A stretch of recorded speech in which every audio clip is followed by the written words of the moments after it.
Hello et bienvenue dans Powerful Reborn, le lieu, l'endroit où l'on parle mindset, émotions et dev perso. C'est ici que je t'aide à cheminer dans tes réflexions et ton évolution personnelle. Si tu ne le sais pas encore, moi c'est Maëlle, je suis coach en dev perso et hypnothérapeute et j'aide les humains en quête de paix et d'amour de soi à guérir leurs blessures émotionnelles. On se retrouve aujourd'hui, on reprend la petite routine, on y va et surtout je vais vous parler de sujets méga intéressant dans les prochains épisodes. Comme toujours, vous me direz. Allez, aujourd'hui, on va parler de la dépendance affective. J'ai envie de t'expliquer, en fait, vraiment, qu'est-ce que c'est. Comment, finalement, ça se manifeste dans ta vie, dans tes relations amoureuses, amicales, tout ce qui s'ensuit. Comment t'en débarrasser, comment guérir, en fait, de tout ça. Et voilà, te faire un petit peu le topo là-dessus, parce que, très souvent, on peut être dans ce genre de schéma sans forcément s'en rendre compte et être complètement en pilote automatique depuis des années, imaginer que le problème c'est l'autre et tout ce qui s'ensuit, etc. Et mon but, comme toujours, c'est de pouvoir éventuellement te permettre d'ouvrir les yeux si tu es dans ce genre de situation ou si tu l'as été, peut-être de mettre des mots dessus, peu importe. En tout cas, déjà, je vais t'expliquer tout simplement un petit peu ce que représente une personne en dépendance affective. En général, une personne justement qui est dépendante affective va avoir une faible estime d'elle. Il va y avoir une blessure qui a été créée très jeune où elle va très souvent se sentir peut-être inutile, pas digne d'être aimée ou en tout cas quelque chose comme ça qui fait que l'autre vient combler un besoin. Donc cette personne-là va avoir le besoin obsessionnel d'être en relation, de ne pas être seule, que ce soit en amour ou en amitié, pour justement venir combler ce vide parce que quand elle est aimée, quand du moins la personne en face d'elle l'aime ou lui donne de l'attention, lui donne de l'importance, elle se sent utile, elle se sent valorisée, elle se sent importante. Elle va un petit peu en fait finalement chercher l'estime et la confiance en elle au travers de l'autre. Au travers du regard de l'autre. Sauf que forcément, tu te doutes bien que, quand la personne, elle s'en va, ou quand ça marche pas, ou voilà, c'est un petit peu compliqué. C'est un petit peu compliqué parce que du coup, on retombe dans le schéma, dans la blessure. La personne s'en va, ok, je suis inutile, je sers à rien, je suis pas digne d'être aimée, je ne suis pas assez, ou je suis trop, ou voilà, peu importe. Dans tous les cas, on reviendra toujours à l'estime et la confiance en soi. Et ça, c'est les 2 points les plus importants à travailler pour une personne qui est en dépendance affective. Mais genre vraiment. Parce que du moment où tu vas rester dans tes patterns et combler ton manque de confiance et d'estime dans une relation, qu'elle soit amoureuse, familiale, amicale, peu importe, tu seras toujours en dette de confiance, en dette d'estime de toi et tu resteras toujours dans le même schéma, dans la même blessure et parfois ça peut faire très très mal. Parfois, on fait des choses en situation de dépendance affective qui sont franchement complètement ouf et on se fait tellement de mal, on peut se faire tellement de mal que c'est vraiment important de prendre conscience du schéma dans lequel tu es situé là-dedans. En plus de ça, c'est assez difficile parce que les relations amoureuses par rapport à une personne qui est dépendante affective ne sont même pas, tu t'en doutes bien, saines et équilibrées. Mais en plus de ça, on se pose vraiment la question, je me pose vraiment la question, et je ne suis pas certaine que je me trompe. Maintenant, je n'ai pas la science infuse, mais c'est important de souligner, en fait, je pense que le dépendant affectif, il n'aime pas vraiment l'autre. C'est dur ce que je dis, mais c'est réel. C'est un petit peu comme si c'était un leurre en fait, tu vois. Parce que quand on est dépendant affectif, on aime l'autre pour ce qu'il nous apporte. Et pour le sentiment d'être quelqu'un à ses côtés. Pour le sentiment de tout ce qu'on va être quand on est avec cette personne. On va en fait finalement aimer de manière égocentrique pour combler un besoin, mais c'est pas vraiment de l'amour. C'est juste, ok, cette personne, elle vient remplir le vide en moi. Je l'aime, je ressens des choses et tout ce qui s'ensuit. Alors je dis pas, attention, je pense qu'on peut être amoureux et être dépendant affectif, mais pour moi, les 3/4 du temps, une personne qui met les pieds dans une relation et qui est totalement en dépendance ne va pas aimer l'autre réellement pour qui il est ou tout ce qui s'ensuit. Ça va vraiment être, ok, cette personne, elle comble ça, je l'aime. Ou en tout cas, elle me sert à quelque chose. La blessure est franchement dégueulasse parfois, hein. Je t'avoue que c'est pas dingo, mais le but, c'est pas non plus de se flageller et de se dire, mais voilà, je suis incapable d'aimer, ou je suis complètement naze d'être dans ma blessure, ou je suis complètement égoïste, ou enfin, peu importe, voilà. L'idée, c'est juste de dire, ok, ben, je vais régler ça, je vais en prendre conscience déjà, et puis ben, je vais avancer, tout simplement. Et je vais faire en sorte de trouver, en fait, les solutions pour me reconnecter à moi, à mes émotions, aller observer mes croyances et mes comportements, comprendre comment je fonctionne, pourquoi c'est là, apprendre à développer mon estime, ma confiance en moi. Et puis, bah, une chose que je te conseille fortement d'entamer une thérapie, ou du moins de te faire aider dans ton cheminement, parce que c'est pas des plus évidents de sortir de la dépendance, et tout seul, je pense que c'est vraiment compliqué pour le coup. Et je pense que c'est important de se faire aider. Parce que finalement, moi pour le coup, j'ai eu pas mal d'élèves dans ce genre de situation. Et malheureusement, souvent, les gens ne s'en rendent pas compte. Tu vois, il y a beaucoup de gens aujourd'hui qui vont valider le fait que être jaloux, être possessif, faire des crises de jalousie, être complètement contrôlant par rapport à l'autre, être très collant, par exemple, au point d'avoir toujours besoin d'être extrêmement rassuré et tout ce qui s'ensuit. Les gens vont te dire, c'est normal, t'es amoureux. Non, c'est pas normal. Quand tu es capable d'être en sécurité émotionnelle tout seul, et donc pas avec quelqu'un d'autre, tu n'as pas de comportement extrême avec la personne avec qui tu partages ta vie, en fait. Ou en amitié, ou même, voilà, peu importe, hein. Mais là, je vais prendre l'exemple des relations amoureuses. Tu n'as pas, en fait, de comportement extrême. C'est-à-dire que tu vas faire confiance, tu vas te laisser porter, tu vas peut-être être câlin, tout ça, bien sûr, avoir toute cette complicité émotionnelle et cette proximité, mais dans quelque chose de raisonnable, même si, bien sûr, entre chaque personne, il y a une différence. Certains sont plus câlins que d'autres et tout ce qui s'ensuit. Mais tout ce que tu vas recevoir et tout ce que tu vas cultiver dans cette relation va être quelque chose de sain et va être quelque chose d'équilibré. Ça ne va pas être un besoin obsessionnel de venir remplir absolument les cases. Tu vois ce que je veux dire ? Si c'est quelque chose d'obsessionnel, si dans toutes tes relations, tu as toujours eu besoin que l'autre en face soit toujours en train de te rassurer, toujours limite en train de te dire qu'est-ce qu'il fait, où elle est avec qui, machin, tout ça, bidule. Alors, attention aussi à ne pas confondre, parfois il peut y avoir des blessures qui se sont créées par rapport à d'autres relations. Admettons que tu étais en relation, qu'on t'a trahi, qu'on t'a fait des choses un petit peu compliquées. Il se peut aussi que tu aies des blessures liées à ça et que du coup tu as du mal aussi à lâcher et faire confiance à l'autre. Ça c'est pas pareil, hein, d'accord ? Mais un dépendant affectif en général, de toute façon, comme il a une faible estime de lui et qu'il ne se fait pas suffisamment confiance, il ne va pas avoir confiance réellement en l'autre. Donc forcément, il va complètement être dans la projection de « je me fais pas confiance », mais du coup, l'autre aussi en face, est-ce que je peux vraiment lui faire confiance, tu vois ?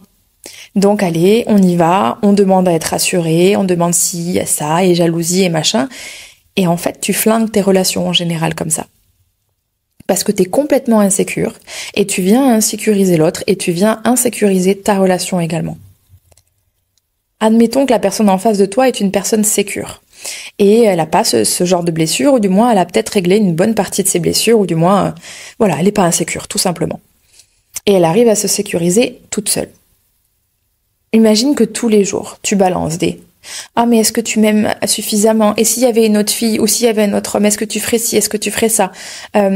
M'oublie pas, hein, alors que la personne va partir juste en week-end, en famille ou entre copains. Ok, très bien. Ou alors, oui, mais l'autre, elle t'a écrit, qu'est-ce qu'elle te veut, et machin, elle t'a regardé. » Bon, là, je parle comme si c'était moi, mais ça marche aussi pour les hommes, hein. Ok. Donc imagine que la personne, elle reçoive toujours ce genre de phrases, en fait, dans les oreilles. Au bout d'un moment, elle a beau être sincère et être complètement ok avec le fait de te rassurer et ce qui s'ensuit. 1 an, 2 ans, 3 ans, 4 ans, 5 ans, je suis pas sûre que la personne, elle tienne longtemps. Mais c'est pas contre toi, c'est juste qu'au bout d'un moment, tu vas user tout ça. Parce qu'on lui donne tellement de place, en fait, on a tellement besoin de venir combler ce vide qu'on va drainer l'énergie de l'autre. juste pour être rassuré. Et au final, ce n'est pas quelque chose de mauvais de ta part. T'as besoin en fait de guérir. Et tu as l'impression, tout simplement, que par le fait que la personne te rassure, que la personne te sécurise, que c'est comme ça que tu vas aller mieux. Alors oui, dans l'instant. Mais tes insécurités, tes questions, elles seront toujours là. Donc c'est le moment, justement, si tu prends conscience de ça, ou si tu as connaissance du fait d'être dépendant ou dépendante affective, d'aller régler ça. Et de ne pas compter sur l'autre pour t'aider sur ça. Bien sûr, la personne avec qui tu partages ta vie, ou tes amis, ou ta famille peuvent te soutenir dans ton cheminement, mais c'est pas eux qui vont te guérir ou te sauver, très clairement. Après, on peut avoir aussi d'autres situations assez extrêmes de dépendance affective. Là, je te parle quand même d'une dépendance affective dans un couple relativement, avec une personne saine en face de toi. Mais, imaginons le cas de figure où tu tombes sur une personne qui n'est pas saine ou qui n'est pas équilibrée, qui a des troubles, peu importe, qui a aussi de grandes blessures. Déjà, pour que tu comprennes un petit peu aussi, on fait très souvent et même toujours miroir dans nos relations. Je place juste ça là. Peut-être que ça fera écho chez toi. Le dépendant affectif attire le fuyant. Et le fuyant attire le dépendant affectif. Je le place parce que je sais que souvent même les personnes en dépendance affective vont avoir tendance à tomber même sur des personnes complètement fuyantes qui ne veulent pas s'engager. Et elles ne comprennent pas pourquoi. Vous faites seulement miroir. Vous avez les mêmes blessures, avec deux réactions émotionnelles complètement différentes. Et du coup, vous allez au début vous rassurer dans vos blessures et ensuite complètement vous trigger et complètement vous éclater parce que vous êtes vous êtes l'un l'autre ce que l'un et l'autre a peur.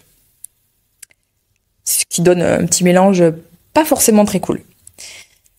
Et quelque chose de complètement toxique. Là, on parle de blessures. Mais si on parle de personnes qui n'est pas saine, de personnes avec des troubles ou tout ce qui s'ensuit, imaginons qu'une personne dépendante affective tombe sur un pervers narcissique, sur un manipulateur, voilà. Ah bah, je peux vous dire que c'est pas Jojo. Parce qu'avec ce besoin d'amour, ce besoin de combler ce vide tellement fort du dépendant affectif, qu'est-ce que tu vas faire? Tu vas oublier tes limites. Tu vas dépasser tes limites. Tu vas accepter des choses que tu n'aurais pas acceptées normalement.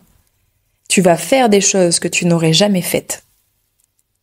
Tu vas complètement changer ton système de valeurs. Tu vas complètement t'oublier. Et l'autre en face, il est en train de te grignoter le cerveau jusqu'à que tu cèdes. Pour lui être rassuré dans ses blessures, en fait, c'est tout. Et quand tu sors de là, en général, il y a une très grosse reconstruction à faire. C'est pour ça que je te dis, c'est important, si jamais ce podcast fait écho avec toi et que tu réalises ça, va te faire aider, va régler ça, parce que tes relations amoureuses surtout, même amicales, mais amoureuses, peuvent vraiment venir te faire encore plus de mal et t'emmener vraiment à, je dirais pas à des points de non-retour, mais dans des choses vraiment difficiles. Vraiment, vraiment. Parce qu'une personne qui sait se sécuriser toute seule, qui a une sécurité émotionnelle, une sécurité intérieure, qui sait qui elle est, qui connaît ses valeurs, son estime, etc., tout ça, qui est OK avec tout ça, qui a process, qui a travaillé pas mal de ses blessures, elle tombe sur ce genre de personnalité, elle va juste faire OK, next. Là où le dépendant affectif, il n'est pas capable. Parce que même si tu vas avoir le radar allumé, même si tu te rends compte que la personne n'est pas saine, qu'elle peut être toxique, tout ce qui s'ensuit, tu as tellement peur de perdre. Et vu que tu as peur d'être abandonné, tu ne sais pas non plus abandonner l'autre. Alors tu préfères souffrir que d'être seul.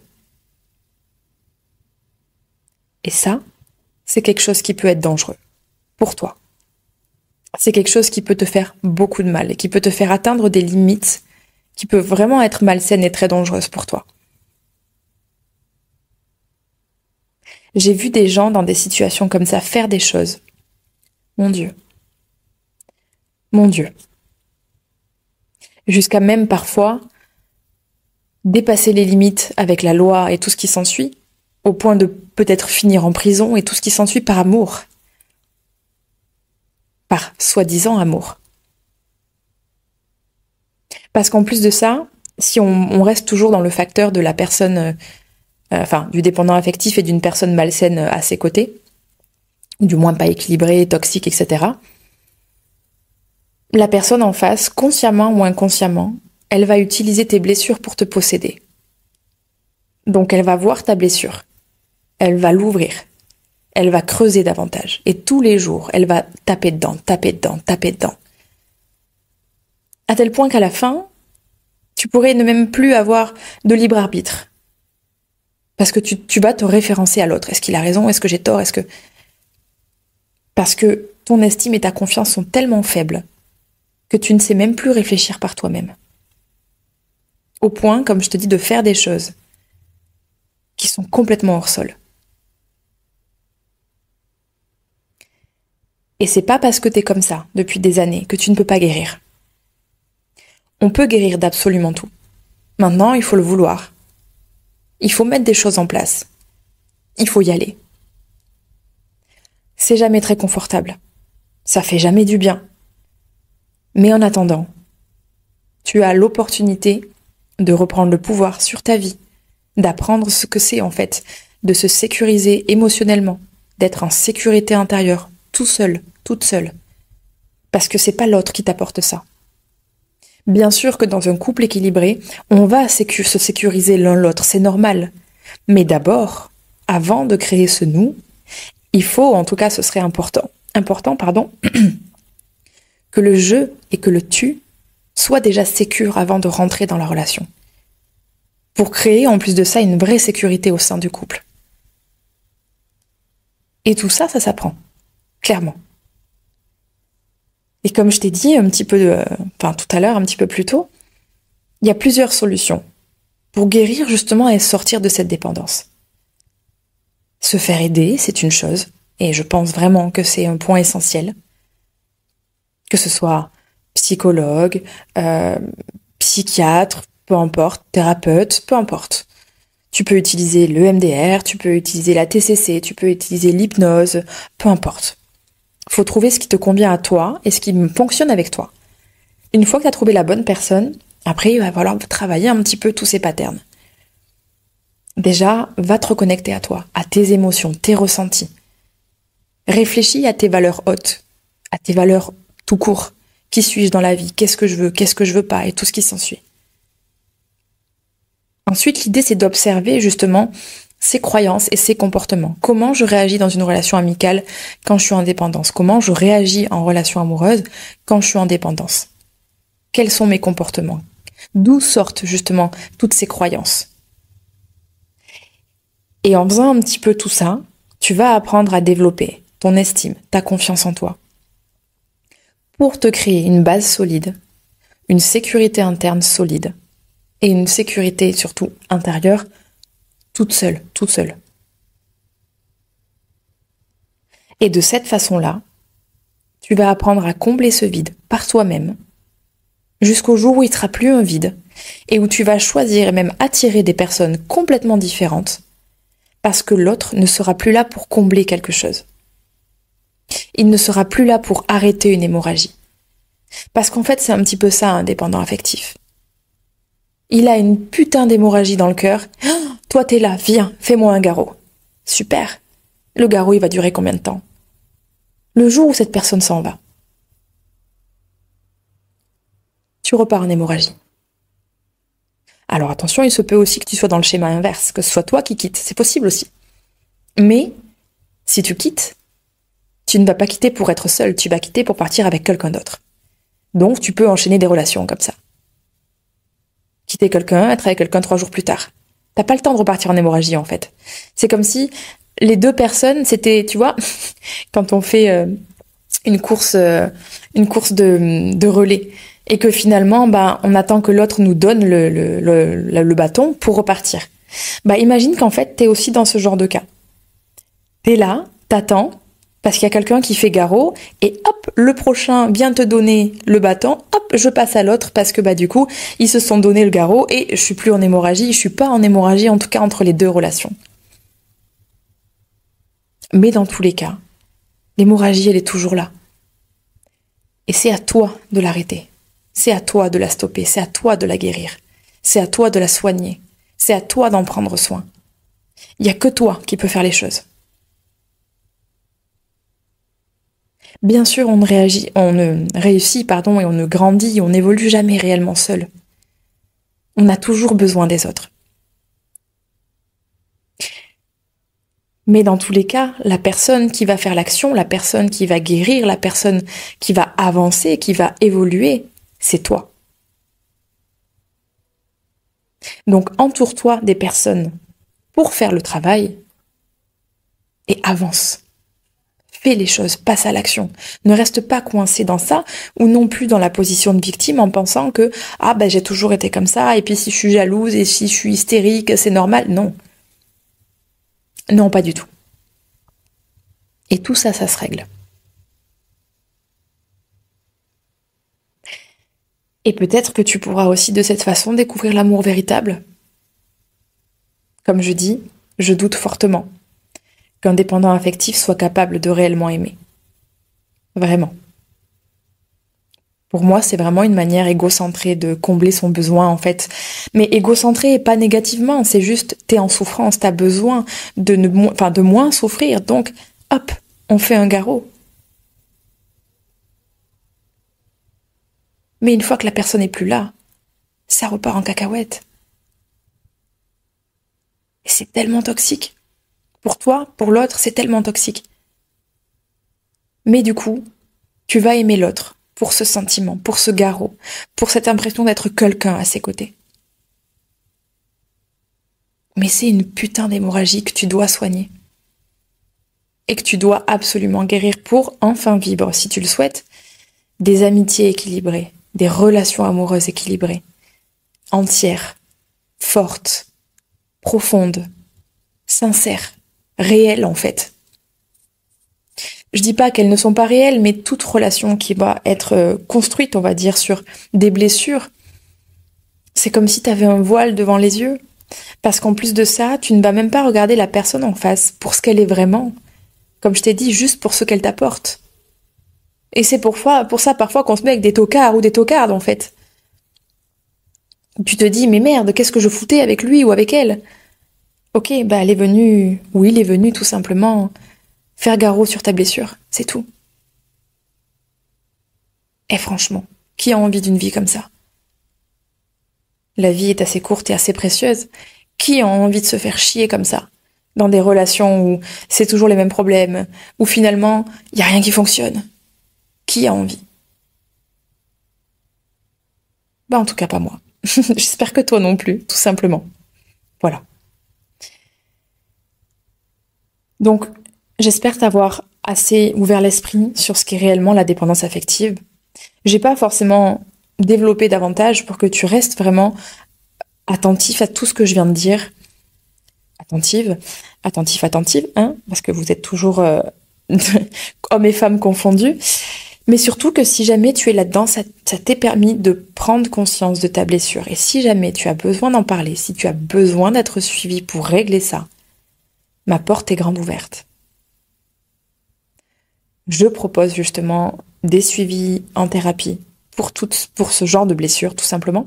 Donc, ma porte est ouverte. Tu peux me contacter sur Instagram, tu peux me contacter par mail, maël.trainer@gmail.com. Tu es le ou la bienvenue, vraiment, si tu as besoin d'aide. Mais apporte-toi cette aide et va guérir, vraiment. Cette blessure n'attend que ça, d'être guérie. Ok ?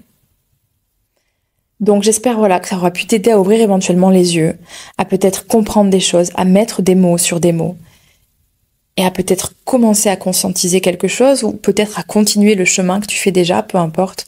En tout cas, si tu es dans ce genre de blessure, et peu importe d'ailleurs la blessure, mais je t'envoie plein de force, plein d'amour, parce que je sais à quel point c'est pas facile, je sais à quel point ça fait mal, et j'ai juste envie de dire, crois en toi suffisamment pour faire les choses pour sortir de tout ça, parce que t'en es largement capable. Et il n'y a que toi qui peux faire ça. Donc voilà. Je te laisse sur cette petite note de fin Comme toujours, si tu as 2 minutes, je serais super reconnaissante que tu puisses laisser un avis et mettre un petit commentaire, en fait, mettre une petite note et un avis sur Spotify ou Apple Podcast. Ça te prend 2 secondes et pour moi, c'est méga important. Donc, je t'en serais très reconnaissante et je te dis à lundi prochain pour l'épisode suivant. Salut!